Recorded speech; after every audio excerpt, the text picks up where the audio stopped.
শেষ প্রশ্নকে আপনি প্রধানমন্ত্রী নরেন্দ্র মোদী, স্বরাষ্ট্রমন্ত্রী অমিত শাহর কাছে কি ধরনের প্রত্যাখ্যাত আপনি এক্সপেক্ট করছেন?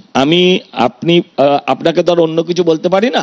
আপনাকে বলি, আপনি আমার শুরুর প্রথম দুটো লাইন স্মরণ করে নেবেন, ওটাই চালিয়ে দেবেন, ওটাই আমার উত্তর।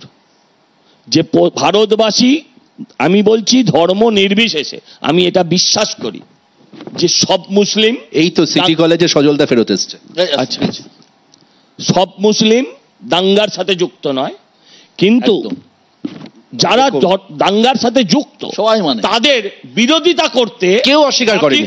প্লিজ কেউ অস্বীকার, তাহলে পুরোটা বললে তো তবে তো তোমার ভালো লাগবে। আমি শেষ করিনি। বিশ্বনাথ ছিল ঘর মে ঘুষ কে মারেঙ্গে, না আমি বলছি হ্যাঁ, ঘর মে ঘুষ কে মারেঙ্গে, যা সেটা তো পরে দেখা যাবে। আমার বক্তব্য ছিল যে সব মুসলিম দাঙ্গার সাথে যুক্ত নয়, কিন্তু মুসলিম সম্প্রদায় এই বিষয়ে নীরব থাকে, তারা রাস্তায় নামে না, ফলে সারা ভারতবর্ষ নেমে যে 5 লাখ মসজিদ, না সমস্ত মসজিদের প্রতি এটার জন্য পহেলগাঁও থেকে শুরু করে সর্বত্র রাস্তায় নেবে। এটা মোদির সমর্থনে, মমতা স্ফূর্ত বন্ধ হয়েছে মোদির সমর্থনে, তারা মোদিকে সমর্থন করছে। না না না, সারা কিন্তু আমি আবারও বলছি, মানুষ তাদের প্রোটেস্ট বিস্ফোরণটা কারা ঘটিয়েছে এটা একটু জানার দরকার।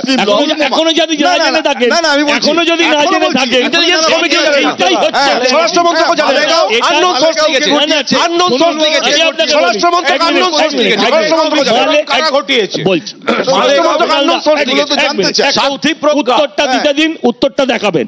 মালেগাঁও বিস্ফোরণে যাদের দোষী সাব্যস্ত করা হয়েছে তাদেরকে এনআইএ মোদিজির অমিত শাহের পরিচালনায় শাস্তি দিচ্ছে দলের লোককে। কুণাল ঘোষকে 3.5 বছর যে জেল কাটিয়েছে, সাতার নেতা আজকে কুণাল দা তাকে নেতা বলে মেনেছে। এইটাই হচ্ছে দলের মধ্যে। এক মিনিট বিশ্ব, এটা আমাকে একটা উত্তর দিয়ে দিতে দে। দুটো যখনই হ্যাঁ নিশ্চয়ই, যখনই আমার যুক্তির কাছে কারুর কোনো পালিশ করার যোগ্যতা হয় না, তখন এইটা টেনে না আমি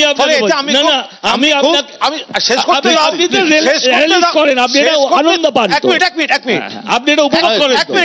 এক মিনিট আমার বিরুদ্ধে একটা অভিযোগ ছিল, আমাকে পুলিশ নিয়ে গেছিল, দুটো যে মামলায় নিয়ে গেছিল সব মামলা থেকে মুক্তি দিয়েছে, সেটা রায়, কোর্টের রায় বেরিয়ে গেছে, বাকি 2-4টে আছে।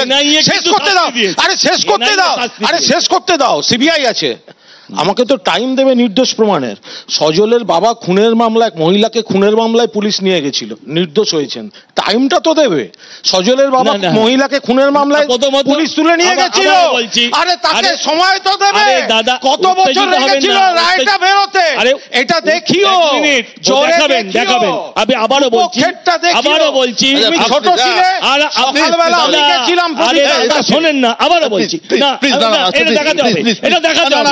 আমি বলছি খুনের মামলা যে শব্দটা ব্যবহার করলেন সেটা আপনি মিথ্যে কথা বললেন, সেটা আপনি মিথ্যে কথা বললেন। আবারও বলছি, তোমার বাবাকে খুনের মামলায় নিয়ে গেছিল, তোমার বাবাকে খুনের মামলায় জিতপুর থানায় নিয়ে গেছিল। আবারও বলছি না, আবার বলছি না, আবার বলছি না, আবার বলছি না, আবার বলছি না, আবার বলছি না, আবার বলছি না, রাজনীতি ছেড়ে দেবো, রাজনীতি ছেড়ে দেবো, রাজনীতি ছেড়ে দেবো, রাজনীতি ছেড়ে দেবো, কুণাল ঘোষ রাজনীতি ছেড়ে দেবো। প্লিজ একটা বিষয় পরিষ্কার এই আলোচনা থেকে, একটা হচ্ছে অত্যন্ত গুরুত্বপূর্ণ, আমরা একটা বিষয় সবাই একমত, সন্ত্রাসবাদের বিরুদ্ধে আমরা প্রত্যেকে, সেখানে হিন্দু মুসলিম কোনো ভেদাভেদ নয়, সন্ত্রাসবাদীদের বিরুদ্ধে আমরা প্রত্যেকে, এবং আমরা মনে করি যে যোগ্য প্রত্যুত্তর দেওয়া উচিত। সেটা কি পদ্ধতিতে, সেটা দেশনায়করা ঠিক করবেন। তার কারণ পরিবেশ পরিস্থিতি এখন বদলে গেছে। এখন আর ক্যাপ্টেন রায়চৌধুরীর কথা ধার করে বলতে হয়, এখন আর 10 দিনের যুদ্ধ শেষ হওয়ার সময় নেই। সুতরাং একটা যুদ্ধে যাওয়ার আগে বা অনেক কিছু আগু পিছু ভাবতে হয়। ভারতবর্ষের অর্থনীতি, ভারতবর্ষের মানুষ, ভারতবর্ষের জনগণ সবকিছু মিলিয়ে, কিন্তু মানুষের আবেগ একটা রয়েছে, যে আবেগটাকে আমরা অস্বীকার করতে পারি না। কোথাও একটা এসপার ওসপার করার সময় হয়তো এসেছে, আমরা সেদিকেই তাকিয়ে থাকবো। অনেক অনেক ধন্যবাদ আজকে এখানে আসার জন্য।